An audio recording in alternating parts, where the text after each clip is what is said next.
Hi, Hi. today we are here to wrap up our serious issue in the media series.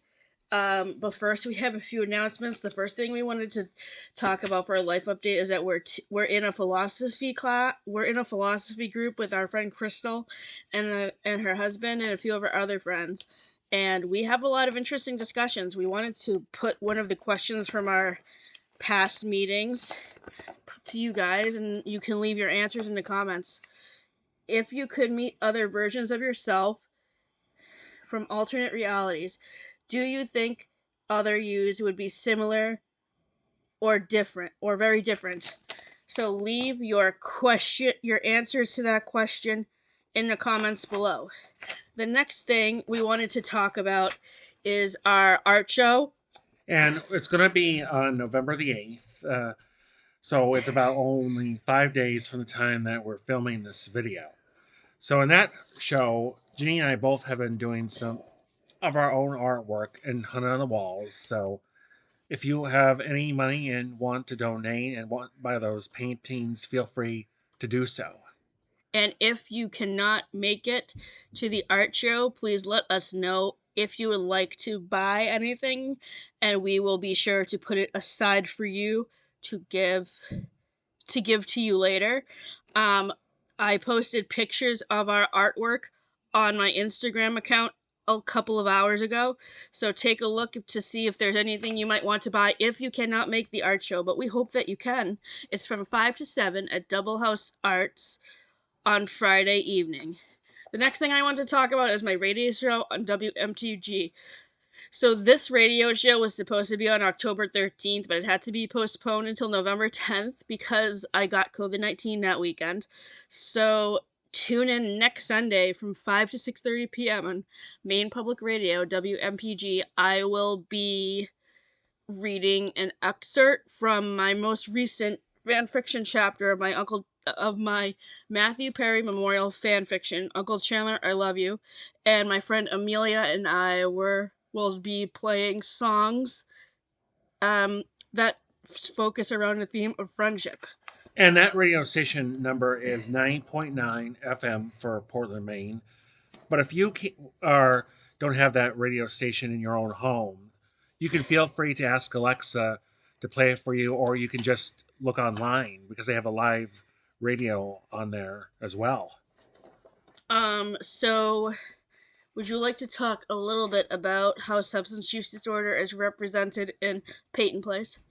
I would like to, but substance use disorder is mostly on the concept of drinking. And what mostly is in this book of Pain Place is actually child abuse and sex.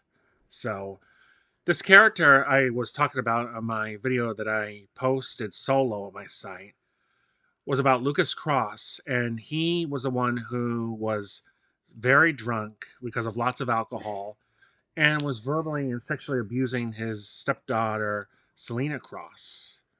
So, what happened was a very stressful time, and Selena ultimately had been accused of burying him, and that's when she was put on trial and put inside a jail cell. So that is what Pain and Place mostly talks about, but it also is a nice New England setting.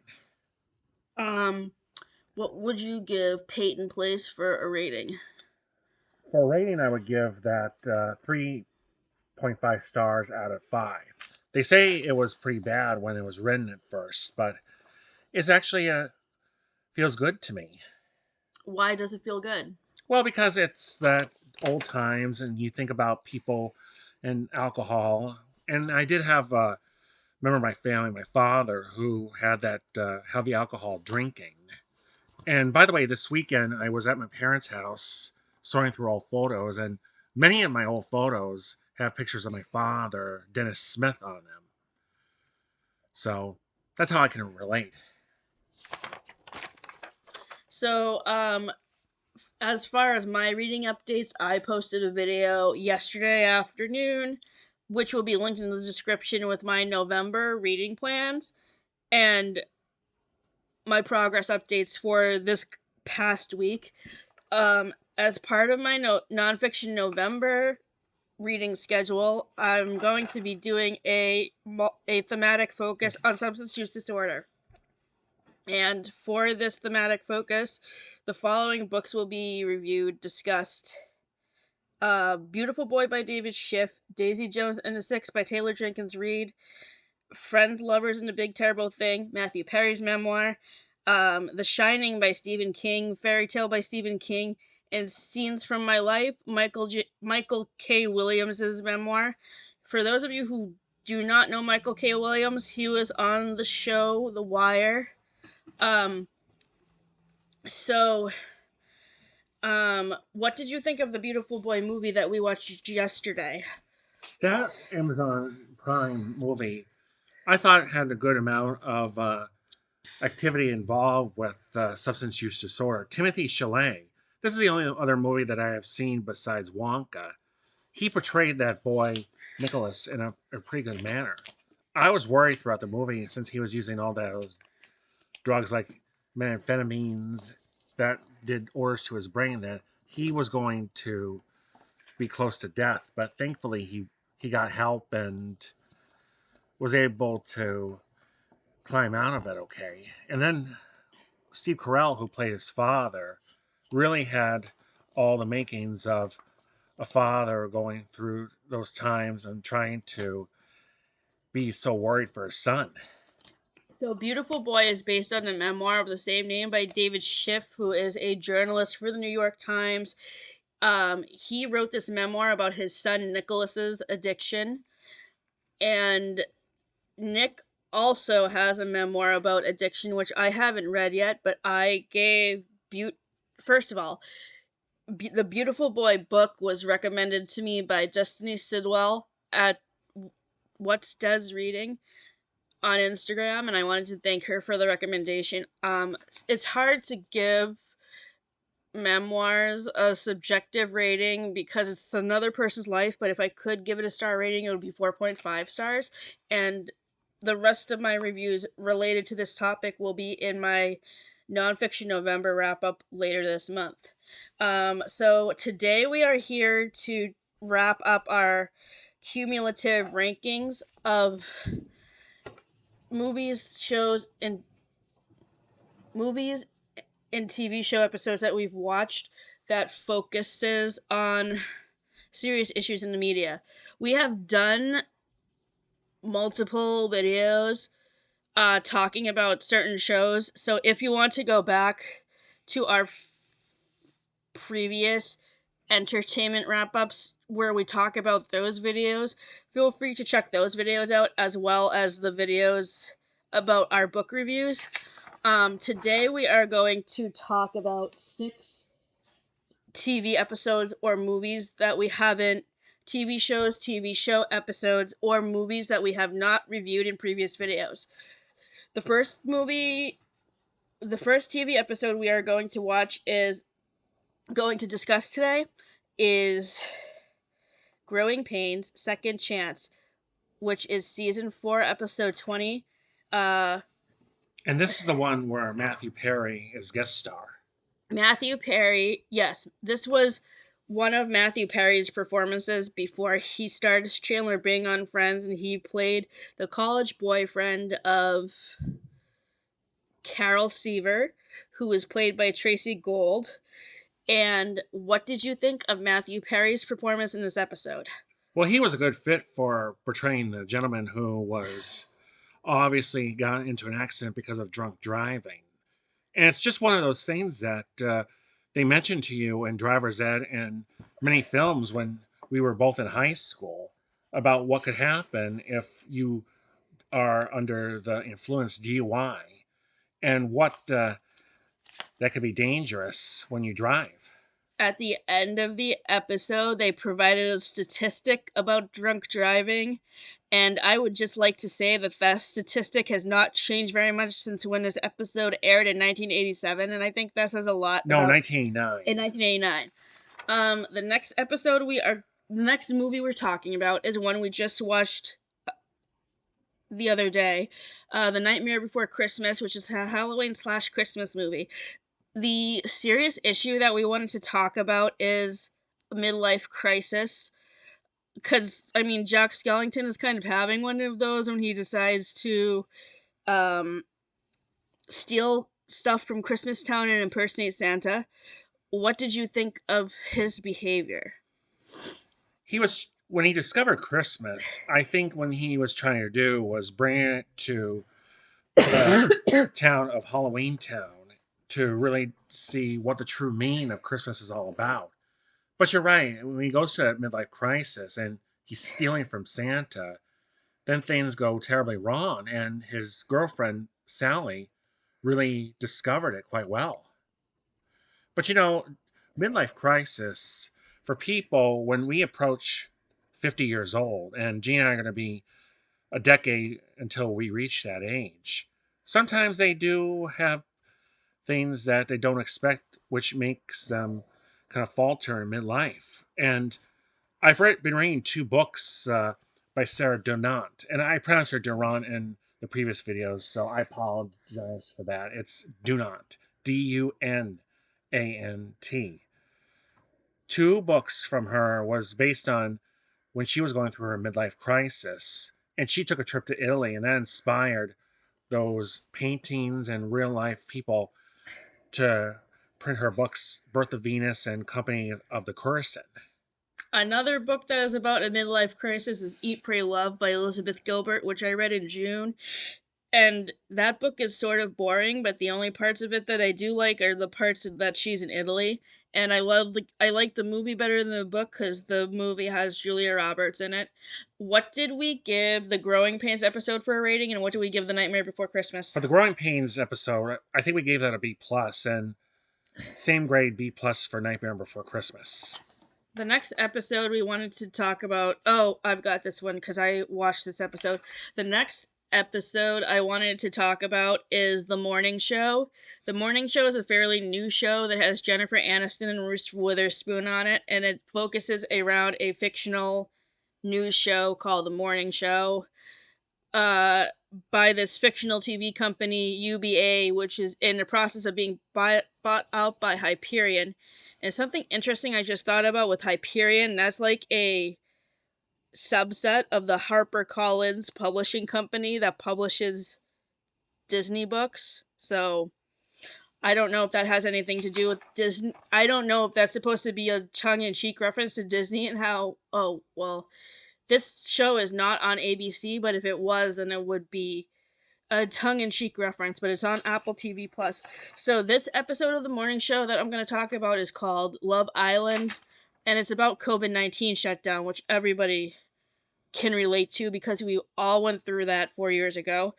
Um, and I definitely can relate to being cooped up inside and not having much to do, because that's how I actually got back into making YouTube videos, because I was cooped up in my apartment, not working, not doing any theater rehearsals because everything was shut down.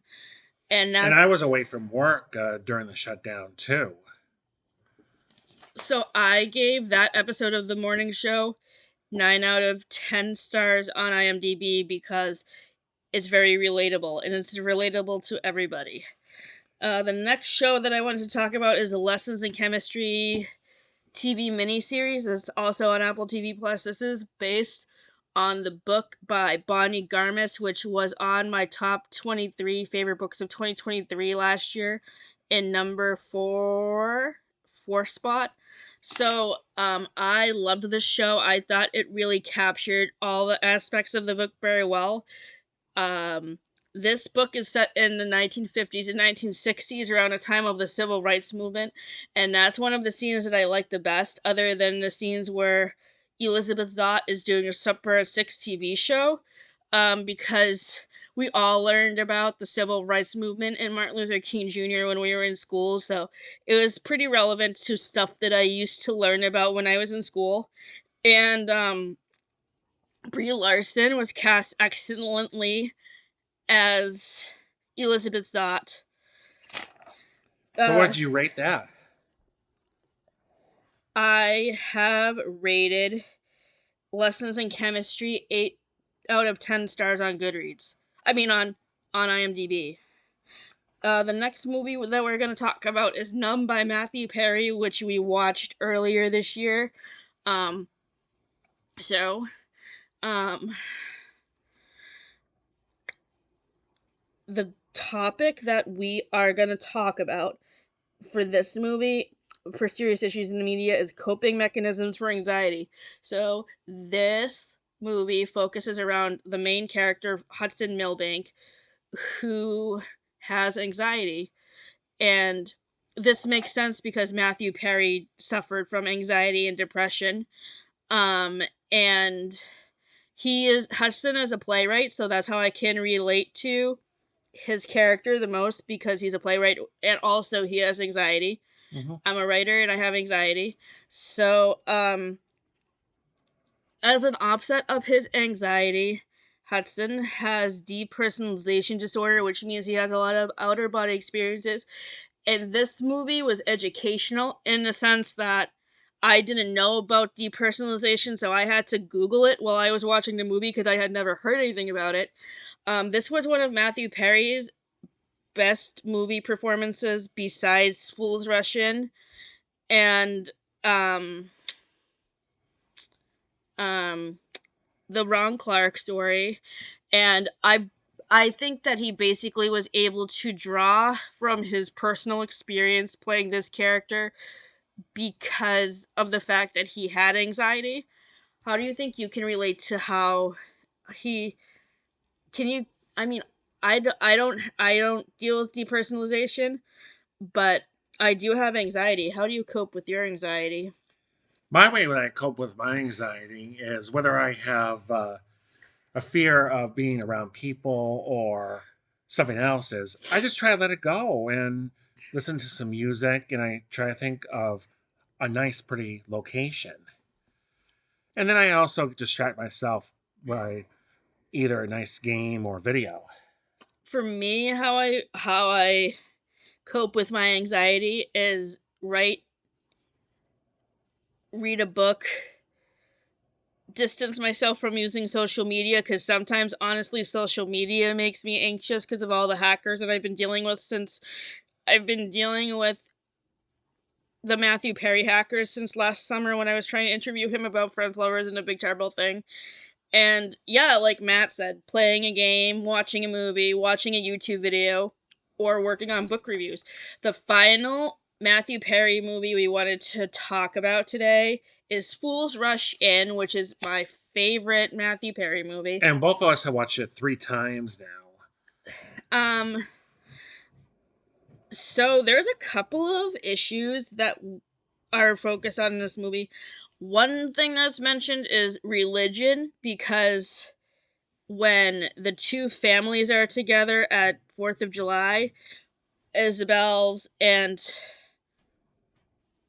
Alex's are talking about the different religion.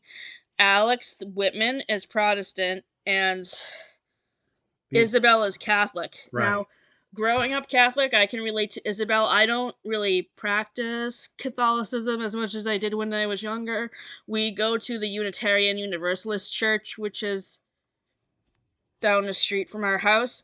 Um, but I grew up Catholic. I stopped practicing Catholic church when the sex abuse scandal happened in 2006, because And I used to be a Catholic at the church, St. Malachi Parish in Burlington, Massachusetts, too. As a matter of fact, yesterday I was practicing for a pageant which had some music like Messiah's Hallelujah from the Messiah. Oh, Handel was a composer. Plus also O Come Emmanuel and I think Gabriel. So I can relate to times when we had retreats and we could get along and have a little game to play for some downtime, stuff like that. Plus, we were learning about Catholics in Sunday church school. the main serious issue that I wanted to talk about from Fools Rush In is racism against Mexicans. So this serious issue comes about in the scene where Alex's parents come to his house and they assume that Isabel is the maid, and then they say some pretty racist things to Isabel's parents when they're having lunch on the beach. And I so the only reason why I like this scene is because Matthew Perry and his dad, John Bennett Perry, are in it together, and I think they really have good chemistry. And I think it's helpful that they were father and son in real life, because they were probably able to develop their characters better and work on a scene together. Um, and I mean, if I could ask John Bennett Perry something, I would ask him what his experience was like in Fool's Rush In, and what he thought like happened at the end of the movie, with like if Alex had a stronger relationship with his parents once he married Isabel to help raise his daughter, and what the daughter's name ended up being, because I don't think the baby was actually giving a name. How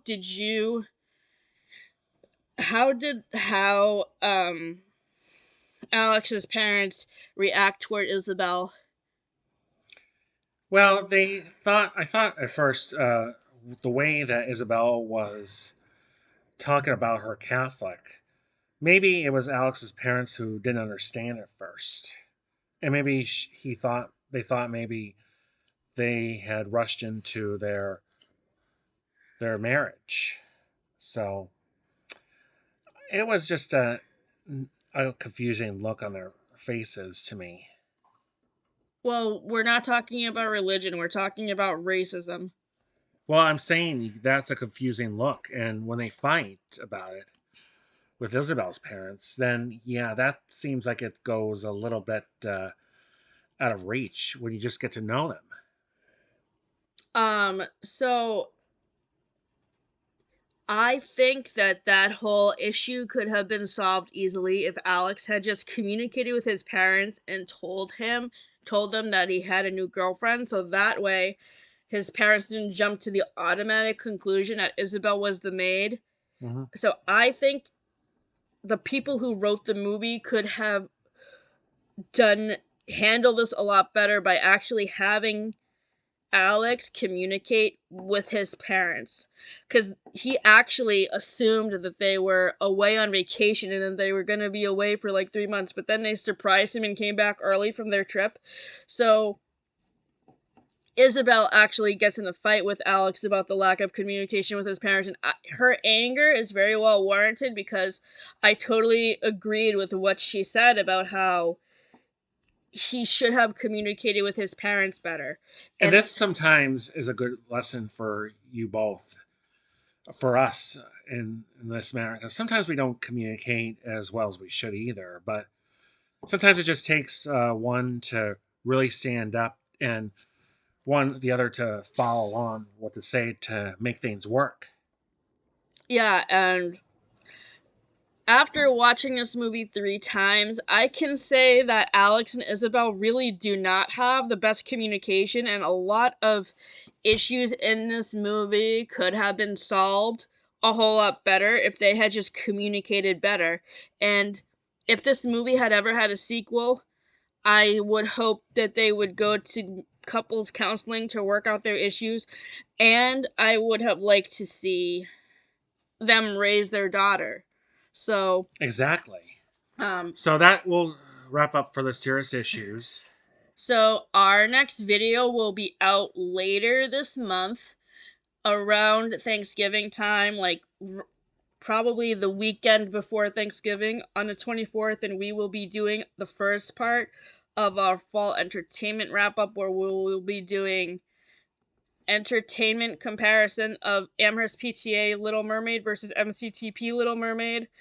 Um, Wrap up of tier ranking of um fall movies and back to school vibes movies, and also reviewing the theater production of Hunchback of Notre Dame that we're seeing on Saturday night at Kennebunk High School. So thank you for tuning in, and we will see you at the end of the month. Have a good holiday Thanksgiving, everybody. Bye.